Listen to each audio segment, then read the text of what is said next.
Bismillahirrahmanirrahim. Assalamu alaikum students. I am Adnan Qureshi, your physics teacher.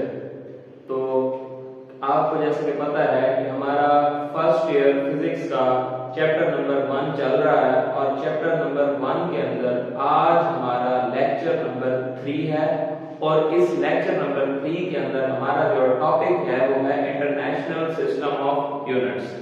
तो चलें जी, आज हम अपना बाकायदा लेक्चर का आगाज करते हैं, लेकिन लेक्चर का आगाज करने से पहले कुछ बातें जो कि मैं अपने हर लेक्चर में रिवाइज करता हूँ।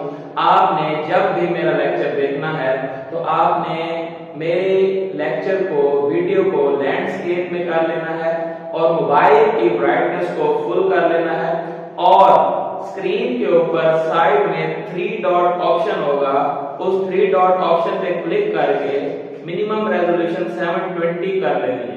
उससे क्या फायदा होगा कि व्हाइट बोर्ड पर लिखा हुआ हर वर्ड आपको क्लियर नजर आएगा और मेरा लेक्चर आपको बहुत अच्छा समझ आएगा।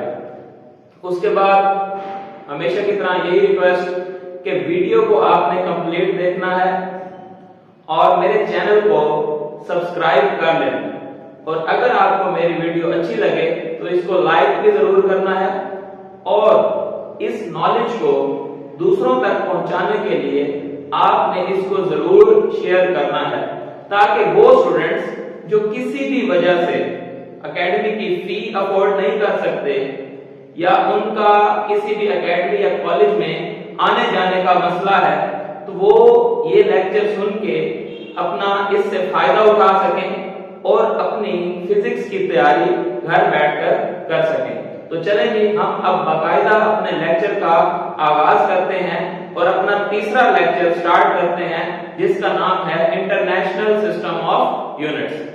तो इंटरनेशनल सिस्टम ऑफ यूनिट्स में सबसे पहले हम समझते हैं यूनिट का कॉन्सेप्ट कि व्हाट इज यूनिट, कि यूनिट क्या होता है। तो अगर हम इसकी डेफिनेशन करें तो यूनिट की डेफिनेशन है द डेफिनिट फिक्स स्टैंडर्ड। अगर आप देखें तो इसमें 3 मेन वर्ड हैं। एक आपका वर्ड आ रहा है डेफिनिट, एक आ रहा है फिक्स, एक आ रहा है standard. Definite fix standard is called unit. The definite fix standard is called unit. अब इस बात का क्या मतलब है कि अगर आप यूनिट का मतलब है कि किसी भी चीज की मेजरमेंट या पैमाइश करना चाहते हैं उसके लिए आप यूनिट बनाते हैं तो यूनिट फिक्स होगा। फिक्स का मतलब है एक तो वो डिफाइंड होगा, डेफिनेट होगा, दूसरा वो फिक्स होगा और उसको फिर हम किसी भी चीज की मेजरमेंट के लिए एक स्टैंडर्ड बना देंगे और इसी चीज को हम बोलते हैं यूनिट। फॉर एग्जांपल हमारे पास 1 किलोग्राम 1 केजी अगर है तो 1 केजी जो है ये बेसिकली यूनिट है मैस का। तो अब ये एक फिक्स अमाउंट है। जब भी हम किसी चीज का मैस मेजर करते हैं तो 1 केजी हम एक स्टैंडर्ड के तौर पे यूज करते हैं। तो वो एक डिफाइंड भी है, फिक्स भी है और ये एक मैस को मेजर करने का एक स्टैंडर्ड भी है। तो इसलिए यूनिट की डेफिनेशन क्या हो गई? The definite fix standard is called unit. अब यूनिट को पढ़ने के बाद सबसे पहले हमारे माइंड में ये क्वेश्चन आता है कि यूनिट्स को सबसे पहले इन्वेंट किसने किया था, दरियाफ्त किसने किया था और यूनिट्स का कॉन्सेप्ट किसने दिया था। तो हमारे पास सबसे पहले जो यूनिट्स का कॉन्सेप्ट दिया था वो ब्रिटिश पीपल ने दिया था। जो इंग्लैंड के लोग हैं, जो यूके के लोग हैं, उन्होंने यूनिट का कॉन्सेप्ट दिया था। इसलिए सबसे पहले जो यूनिट्स हमने इन्वेंट किए थे और बनाए थे उनको हम इंग्लिश यूनिट्स भी बोलते थे क्योंकि अंग्रेजों के और ब्रिटिश पीपल के बनाए हुए यूनिट्स थे, इसलिए हम उसको इंग्लिश यूनिट्स भी बोलते थे। और क्योंकि वहां पर एक इंपीरियल मतलब बादशाही निजाम था और बादशाह थी तो इसलिए क्योंकि वो इंपीरियल ने यूनिट्स दिए थे तो इसी बेस पर उन यूनिट्स को हम इंपीरियल यूनिट्स भी बोलते थे। तो अब शुरू के वो यूनिट्स जो बनाए गए वो यूनिट्स कौन से थे? वो हमारे पास जो यूनिट्स थे वो थे इंच, फुट और पाउंड। तो ये शुरू के यूनिट्स हैं जो सिस्टम इंटरनेशनल के बनने से पहले यूनिट्स जो दुनिया में इस्तेमाल होते थे और वो बनाए गए थे। तो उनमें एक हमारे पास इंच था, फुट था, पाउंड था। अब अगर हम बात करें इंच की, तो उस वक्त इंच की जो डेफिनेशन थी वो ये थी कि आपके पास ये एक थंब है, तो इस थंब की जो लंबाई थी उसको एक स्टैंडर्ड बना दिया गया था, और वो कहते थे कि किसी भी इंसान के ये जो थंब की लेंथ होगी ना वो हमारे पास 1 इंच होगी। इसी तरह अगर हम बात करें फुट की, तो फुट के बारे में यह था कि इंसान का जो पांव है उस पांव की जो टोटल लंबाई थी, उस पांव की टोटल लंबाई को फुट का नाम दिया गया था। तो इसका मतलब है जब भी आपने 1 फुट की मेजरमेंट करनी होती थी तो आप किसी भी इंसान के पांव की लंबाई देख लेते थे, जिससे आपको फुट की मेजरमेंट हो जाती थी। इसी तरह पाउंड है, और इसके साथ साथ एक और यूनिट है जिसे हम बोलते हैं लेंथ का यार्ड। अब ये जो यार्ड है ये भी लेंथ का यूनिट है, पाउंड बेसिकली मैस का यूनिट है। अगर हम बात करें यार्ड की, तो यार्ड भी क्या है, एक लेंथ का यूनिट है। और यार्ड जो ये क्या होता था कि आपके बाजू की ये जो लंबाई होती थी, मतलब यहां से लेके यहां तक ये जो आपका बाजू है इसकी जो लेंथ होती थी, इसको हम क्या बोला करते थे, इसको हम यार्ड बोला करते थे। फिर क्या हुआ कि वक्त जैसे जैसे गुजरा तो ये सोचा गया कि ये तो यूनिट्स ठीक नहीं है, क्योंकि हर इंसान के थंब की लेंथ, ठीक है, उसके फुट की लेंथ और उसके बाजू की लेंथ डिफरेंट होती है, और इसमें तो फिर जो है नुकसान होने का डर था, बेईमानी, करप्शन होने का डर था कि अगर फॉर एग्जांपल कोई कपड़े वाली शॉप है, क्लोथ्स की शॉप है, वो कपड़ा बेच रहा है, तो वो अगर उसका माइंड 2 नंबर है तो वो क्या करेगा, ऐसा बच्चा मेजरमेंट के लिए खड़ा कर देगा जिसके बाजू की लंबाई क्या होगी, कम होगी, तो जाहिर बात है उसका कपड़ा कम जाएगा और जो कस्टमर है उसका नुकसान होगा। तो वक्त के साथ साथ ये रियलाइज किया गया कि एक ऐसा यूनिट बनाया जाए जो हर किसी के लिए सेम हो, फिक्स हो, जिसमें किसी किस्म की करप्शन या बेईमानी का चांस ना हो। तो उसके बाद फिर सिस्टम इंटरनेशनल या इंटरनेशनल सिस्टम ऑफ यूनिट्स बनाए गए, और उसमें क्या था कि हर किसी के लिए जो भी स्टैंडर्ड था पूरी दुनिया में वो फिक्स था और उसको राइज किया गया था। लेकिन अभी भी आप हैरान होंगे कि इस दुनिया के अंदर 3 मुल्क ऐसे मौजूद हैं जो इंटरनेशनल सिस्टम ऑफ यूनिट्स को नहीं मानते, और अभी तक वो पुराने यूनिट्स को चला रहे हैं जिसमें आपके पास इंच, फुट, पाउंड का यूनिट है। अगर आप में से कोई कभी, और आप ये हैरान होंगे, और इन कंट्रीज में एक अमेरिका भी एक ऐसा मुल्क है जो इंटरनेशनल सिस्टम ऑफ यूनिट्स को नहीं मानता, बल्कि वो पुराने जो कदीमी यूनिट्स थे, इंच, फुट, यार्ड, पाउंड, अभी भी वो उसमें मेजरमेंट करते हैं। अगर आप में से कभी कोई अमेरिका गया हो तो उसने देखा होगा कि रोड्स के ऊपर लेंथ जो है वो यार्ड में लिखी हुई है, ना कि सिस्टम इंटरनेशनल में, ठीक है। तो क्या हुआ कि उन मुल्क में एक आपका यूएसए अमेरिका है, दूसरा म्यांमार है और तीसरा लाइबेरिया। तो ये आपकी इस दुनिया के अंदर 3 मुल्क ऐसे हैं जो अभी भी इंटरनेशनल सिस्टम ऑफ यूनिट्स को नहीं मानते, बल्कि वो पुराने जो कदीमी यूनिट्स थे उनके मुताबिक अपनी लेन देन और अपना हिसाब किताब और अपनी मेजरमेंट्स जो है वो उनको करते हैं। तो अब जैसा कि यूनिट्स के बाद अब यूनिट्स भी 2 तरह के हमारे पास होते हैं। जैसे हमने फिजिकल क्वांटिटीज पढ़ी थी, और फिजिकल क्वांटिटीज के अंदर भी हमने पढ़ा था कि हमारे पास जो फिजिकल क्वांटिटीज होती हैं वो 2 तरह की होती हैं। एक हमारे पास बेस क्वांटिटीज होती हैं और दूसरी हमारे पास ड्राइव्ड क्वांटिटीज होती हैं। बिल्कुल वैसे ही हमारे पास यूनिट्स भी फिर क्या होते हैं, 2 तरह के यूनिट्स होते हैं। एक हमारे पास बेस यूनिट्स होते हैं और दूसरे हमारे पास ड्राइव्ड यूनिट्स होते हैं। अब हम पहले बात करते हैं बेस यूनिट्स की। तो मैं कल जब मेरा लास्ट लेक्चर में जब मैंने बेस क्वांटिटीज की बात की थी, तो मैंने कहा था कि बेस क्वांटिटीज जो है वो इतनी ज्यादा बेसिक होती हैं कि जिनको हम फर्दर डिफाइन नहीं कर सकते। तो बिल्कुल ऐसे ही जैसे मैंने आपको कैट की एग्जांपल दी थी, उसमें सी एक लेटर है जिसको आप फर्दर डिफाइन नहीं कर सकते, लेकिन कैट जो है ये एक वर्ड है, CAT कैट से बना है और जिसका मतलब है बिल्ली, तो उसको हम डिफाइन कर सकते हैं। बिल्कुल ऐसे ही बेस यूनिट्स इतने बेसिक होते हैं, इतने बुनियादी होते हैं कि इनको हम फर्दर डिफाइन नहीं कर सकते। बिल्कुल ऐसे ही जैसे बेस क्वांटिटीज को हम फर्दर डिफाइन नहीं कर सकते। तो base units basically base quantities के यूनिट्स होते हैं। बेस यूनिट्स क्या होते हैं, बेस क्वांटिटीज के यूनिट्स होते हैं।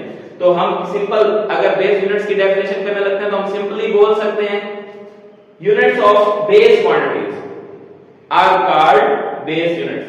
जो बेस क्वांटिटीज के यूनिट्स होंगे उन्हें फिर बेस यूनिट्स बोलेंगे। लेकिन इसके साथ साथ अगर हम बेस यूनिट की डेफिनेशन करें तो हम बेस यूनिट्स की ये वाली डेफिनेशन भी कर सकते हैं जैसे हम बेस क्वांटिटी की डेफिनेशन करते थे, the quantity which can not be defined in terms of other physical quantities. बिल्कुल ऐसे ही the units which can not be defined in terms of other units.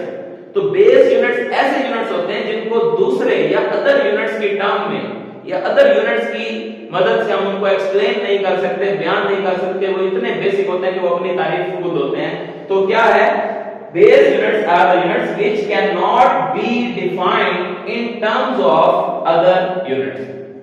अब जिस तरह से मैंने आपको बताया था कि हमारे पास बेस क्वांटिटीज टोटल कितनी होती हैं, 7 होती हैं, तो जाहिर बात है जब बेस क्वांटिटीज 7 होती हैं तो उन 7 बेस क्वांटिटीज के जो यूनिट्स होंगे वो भी फिर कितने होंगे, 7 होंगे। तो ये भी आपका एक बहुत ही इंपॉर्टेंट एमसीक्यू है कि आपके पास total number of base units कितने होते हैं, तो total number of base units 7 होते हैं। तो आपके पास total number of base units कितने हो गए, ये भी आपने याद रखना है कि total number of base units हमारे पास 7 होते हैं। ठीक है, अब वो 7 बेस यूनिट्स क्या होते हैं, जैसे हमारे पास टोटल 7 बेस क्वांटिटीज हैं, अब हमारे पास टोटल 7 बेस क्वांटिटीज कौन कौन सी हैं, एक हमारे पास लेंथ है, लेंथ एक बेस क्वांटिटी है, टाइम है, मास है, टेंपरेचर है, इलेक्ट्रिक करंट है, लाइट इंटेंसिटी है, अमाउंट ऑफ सब्सटेंस है। ये 7 हमने बेस क्वांटिटीज पढ़ी थी और इन 7 बेस क्वांटिटीज के जो यूनिट्स हैं वो लेंथ का मीटर है जिसका सिंबल m है, टाइम का सेकंड है जिसका सिंबल s है, मास का यूनिट किलोग्राम है जिसका सिंबल kg है, इसी तरह टेंपरेचर का SI यूनिट केल्विन है जिसका सिंबल K है, इसी तरह इलेक्ट्रिक करंट का यूनिट एम्पेयर है और उसका सिंबल A है, इसी तरह लाइट इंटेंसिटी का यूनिट कैंडेला है और उसका सिंबल CD है। और अमाउंट ऑफ सब्सटेंस, इसमें अक्सर बच्चे मिस्टेक कर जाते हैं, अमाउंट ऑफ सब्सटेंस का यूनिट मोल है और जब यूनिट लिखना है मोल तो MOLE है और अगर उसका सिंबल लिखना है तो वो है MOL। तो कहीं पे भी आप यूनिट का सिंबल लिखने लगेंगे तो आपने लिखना है MOL और अगर यूनिट कंप्लीट लिखने लगेंगे तो आपने लिखना है MOLE। तो ये आपके पास 7 बेस यूनिट्स, 7 बेस क्वांटिटीज हैं और उनके 7 ही बेस यूनिट्स हैं।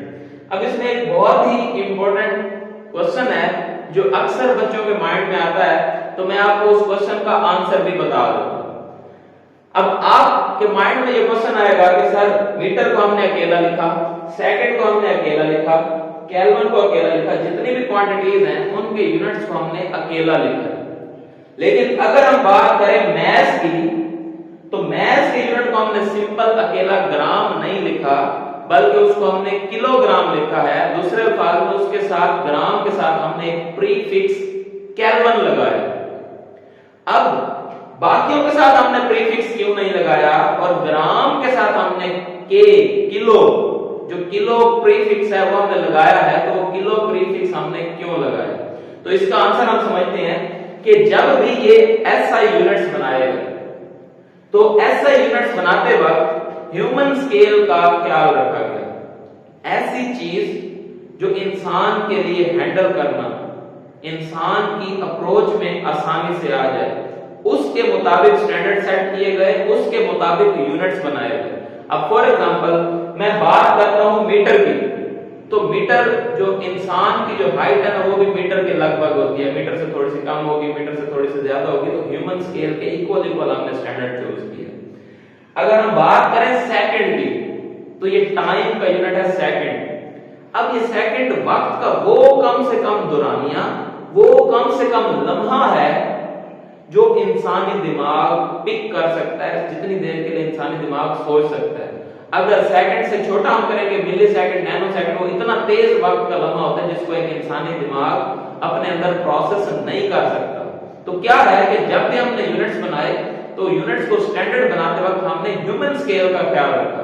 इस तरह अगर हमने किलोग्राम, ग्राम को किलोग्राम में क्यों लिखा या हमने उसके साथ प्रीफिक्स के क्यों लगाया, उसकी रीजन यही थी कि ग्राम जो है वो इतनी छोटी अमाउंट है कि उसको इंसान के लिए हैंडल करना जरा मुश्किल था, इसलिए हमने उसके साथ प्रीफिक्स के लगाया, किलोग्राम लिखा, क्योंकि किलोग्राम जो है वो एक ऐसी अमाउंट बनती है जो ह्यूमन स्केल के करीब करीब। तो अब आपको समझ आ गई होगी कि बाकी जो हमारे पास सिंबल्स थे या यूनिट्स थे उनके साथ हमने प्रीफिक्स क्यों नहीं लगाया और ग्राम के साथ हमने किलो प्रीफिक्स क्यों लगाया। तो ये उसके पीछे रीजंस थी कि जब स्टैंडर्ड बनाया गया, ऐसा यूनिट्स बनाए गए, तो उसमें ह्यूमन स्केल का भी बहुत ज्यादा ख्याल रखा गया। तो ये आपके सारे के सारे हो गए जी बेस यूनिट्स। फिर इंपॉर्टेंट बात, बेस यूनिट 7 होते हैं और किलोग्राम के साथ हमने प्रीफिक्स लगाया हुआ। प्रीफिक्स क्यों लगाया हुआ वो भी आपको बता दिया है कि हमने ह्यूमन स्केल का ख्याल रखा। उसके बाद सेकंड टाइप्स ऑफ हमारे पास जो यूनिट्स हैं वो हमारे पास हैं ड्राइव्ड यूनिट्स। अब ड्राइव्ड यूनिट्स क्या हैं, वही बात कि हमारे पास जिस तरह से हमारे पास ड्राइव्ड क्वांटिटीज थी बिल्कुल वैसे ही हमारे पास ड्राइव्ड यूनिट्स हैं। तो हमारे पास जो ड्राइव्ड यूनिट्स हैं वो हम सिंपल अगर कहें तो हम कहेंगे यूनिट्स ऑफ ड्राइव्ड क्वांटिटी, कि हमारे पास ड्राइव्ड क्वांटिटी का जो यूनिट होगा वो ड्राइव्ड यूनिट होगा। और अगर आप इसकी वो डेफिनेशन करें जिस तरह से हमने कहा था कि ड्राइव्ड क्वांटिटीज क्या होती हैं, ऐसी क्वांटिटीज होती हैं जो दूसरी फिजिकल क्वांटिटीज से हम हासिल करते हैं, बिल्कुल वैसे ही ड्राइव्ड यूनिट है। Derived unit is a unit which can not be defined in terms of other base unit. Sorry, इसमें मैं कैन नॉट लिख दिया हूं, कैन नॉट भी नहीं है बल्कि कैन बी है। तो can be defined in terms of other base units, क्योंकि ड्राइव्ड यूनिट्स को हम दूसरे यूनिट्स की मदद से डिफाइन कर सकते हैं। तो इसमें थोड़ी सी मिस्टेक हो गई थी, मैंने ठीक कर दी है कि आपके पास ड्राइव्ड यूनिट्स कौन से होते हैं, the units which can be defined in terms of other base units are called derived units. अब ये हमारे पास मैंने कुछ एग्जांपल्स ली हुई हैं ड्राइव्ड क्वांटिटीज की, और उन ड्राइव्ड क्वांटिटीज की एग्जांपल्स के साथ साथ मैंने उनके यूनिट्स भी लिखे हुए हैं। तो जाहिर बात है अगर ये क्वांटिटीज सारी की सारी ड्राइव्ड हैं, जैसे एरिया है, वॉल्यूम है, स्पीड और वेलोसिटी है, एक्सेलरेशन है, ये सारी, तो उनके यूनिट्स भी फिर क्या होंगे, ड्राइव्ड यूनिट्स होंगे। अब हमारी बारी एक एक करके ड्राइव्ड क्वांटिटी और ड्राइव्ड यूनिट को डिस्कस करते हैं कि ये यूनिट्स किस तरह से बने हैं।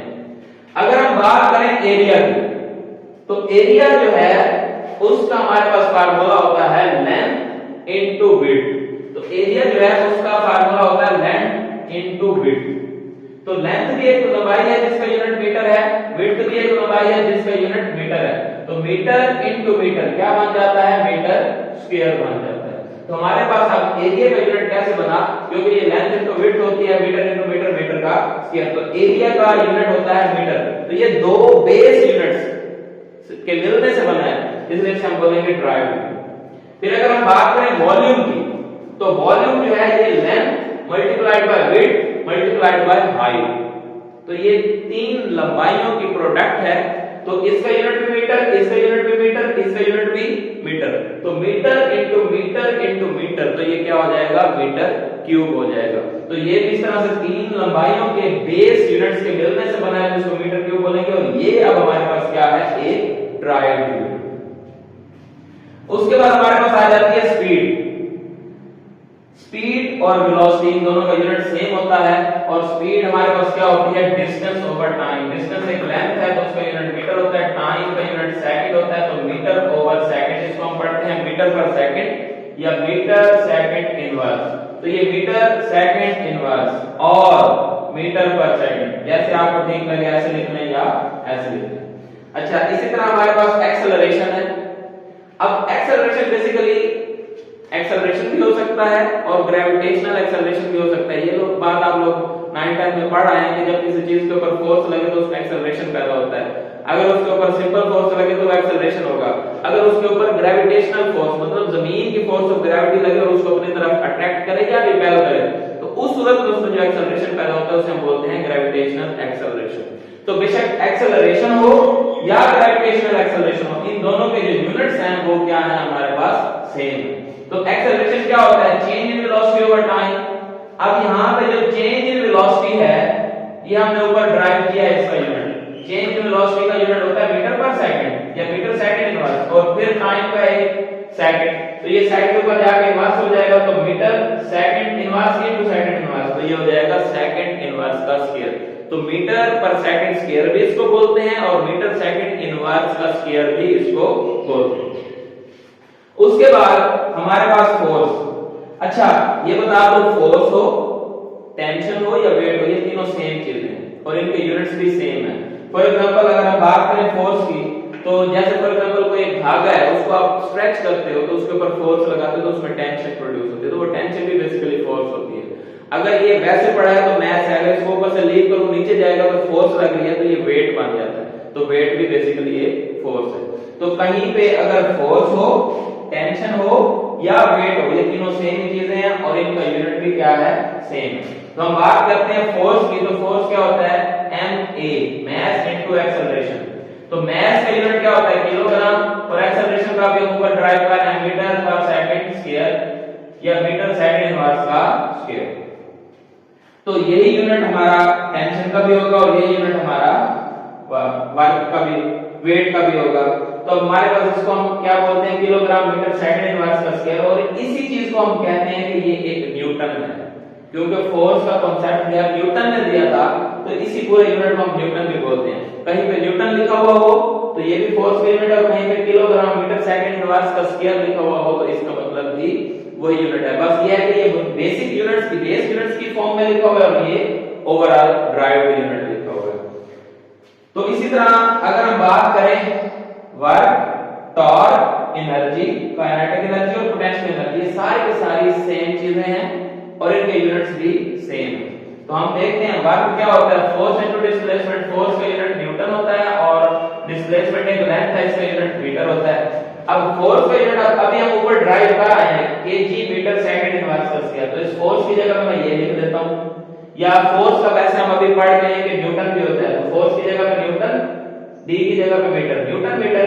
अब न्यूटन हमारा इक्वल होता है केजी मीटर सेकंड इनवर्स का स्क्वायर, तो इस न्यूटन की जगह मैंने ये लिख दिया मीटर वैसे, तो ये बन जाएगा kilogram metre square second inverse का स्क्वायर।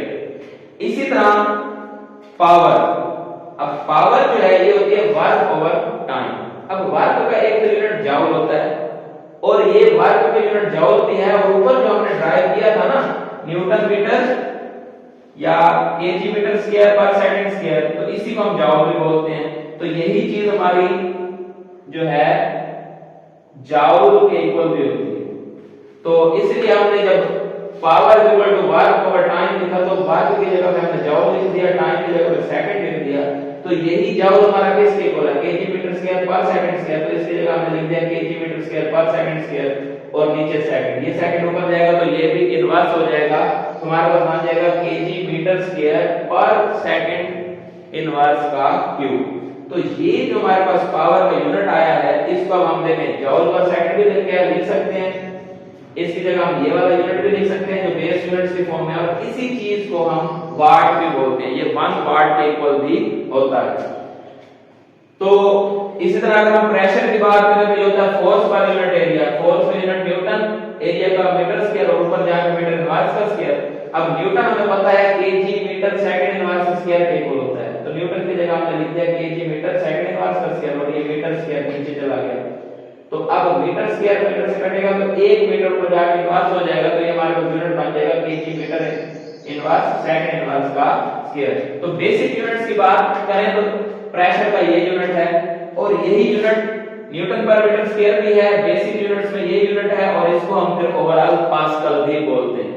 तो इस तरह अगर हम चार्ज की बात करें तो चार्ज यूनिट है करंट होता है चार्ज ओवर टाइम, टाइम जरा मल्टीप्लाई होगा तो q is equal to i t, i का यूनिट एंपियर होता है और टाइम का सेकंड, तो ये चार्ज का यूनिट बनेगा एंपियर सेकंड और इसको ओवरऑल हम कूलम भी बोलते हैं।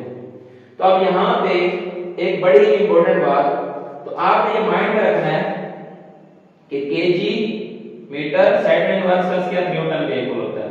एमसीक्यू में पूछ सकता है कि ये चीज न्यूटन के इक्वल होती है, इसी तरह ये चीज जूल के इक्वल होती है, ये चीज वाट के इक्वल होती है, ये चीज पास्कल के इक्वल होती है और एएस एंपियर सेकंड लिखा हुआ हो तो वो कूलम के इक्वल होता है। ये घुमा फिरा के आपसे एमसीक्यू में ये सवाल इस तरह से पूछ सकता है। अब यहाँ पे एक बड़ा इंपॉर्टेंट बात कि लास्ट बात है, उसके बाद हम अपने लेक्चर का इख्तिताम करते हैं। यहाँ पे लिखा हुआ है चार्ज। अब देखा जाए तो चार्ज हमें ऐसे लगता है कि जिसका यूनिट है एंपियर सेकंड, जिससे हमें ये रियलाइज होता है कि चार्ज एक ड्राइव्ड क्वांटिटी होनी चाहिए थी, लेकिन हम सॉरी एक बेस क्वांटिटी होनी चाहिए थी, लेकिन हम उसे क्या बोल रहे हैं, हम ड्राइव्ड क्वांटिटी बोल रहे हैं। और वहां पे देखे ना, अब करंट है चार्ज ओवर टाइम, तो करंट जो है उसको हम बेस क्वांटिटी बोल रहे हैं, देखें करंट को, इलेक्ट्रिक करंट को, लेकिन फार्मूले से ऐसा लगता है कि करंट जो है एक ड्राइव्ड क्वांटिटी है।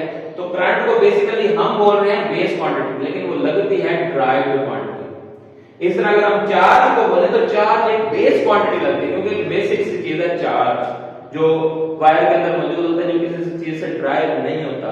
तो चार्ज हमें ऐसे लगता है जैसे एक बेस क्वांटिटी है, लेकिन हम उसको बोल रहे हैं ड्राइव्ड क्वांटिटी। तो मेरे क्वेश्चन को दोबारा सुन लें, बड़ा इंपॉर्टेंट क्वेश्चन है कि करंट जो है जिसको हम बेस क्वांटिटी बोल रहे हैं असल में हमें लगता है ड्राइव्ड क्वांटिटी, और चार्ज जिसको हम ड्राइव्ड क्वांटिटी बोल रहे हैं वो असल में हमें लगता है कि बेस क्वांटिटी है। तो ऐसा क्यों है? क्योंकि चार्ज जो है ना, अब जब हमने ये किसी चीज को बेस क्वांटिटी या ड्राइव्ड क्वांटिटी का डिसीजन लिया तो उसमें ये एक चीज और भी माइंड में रखी गई कि वो कितनी बेसिक है, उसके साथ साथ उसकी मेजरमेंट, उसकी पैमाइश करना कितना आसान है, इस चीज को भी माइंड में रखा गया। जैसे फॉर एग्जांपल अगर हम चार्ज की बात करें तो इसको, इसकी मेजरमेंट, इसकी पैमाइश करना बहुत मुश्किल है, और अगर हम करंट की बात करें तो उसको मेजर करना बहुत आसान है। तो इसलिए करंट की मेजरमेंट आसान है, इसलिए उसे हमने बेस क्वांटिटी बोला, और चार्ज की मेजरमेंट करना मुश्किल है, इसलिए उसे हमने ड्राइव्ड क्वांटिटी बोला। तो चलें जी, ये था हमारा आज का लेक्चर। अगर आपको वाकई में मेरा लेक्चर अच्छा लगा है तो आपने जरूर इनको उन स्टूडेंट्स तक पहुंचाना है जिनको इसकी जरूरत है, और दोबारा से वही रिक्वेस्ट कि सब्सक्राइब जरूर करना है और शेयर जरूर करना है। अब मैं थोड़ी देर के लिए साइड पे हो रहा हूं, आप मेरे इस लेक्चर का स्क्रीनशॉट ले लें, और इसमें मैंने जितना भी इस टॉपिक से रिलेटेड कंटेंट था मैंने व्हाइट बोर्ड पे लिख दिया। अगर आप यही तैयार कर लेंगे तो आपका ये टॉपिक कवर अप हो जाएगा, ठीक है? तो मैं थोड़ी देर के लिए साइड पे होऊंगा, आपने स्क्रीनशॉट ले लेना है और इसके नोट्स बना लेने हैं और इसको तैयार कर लेना।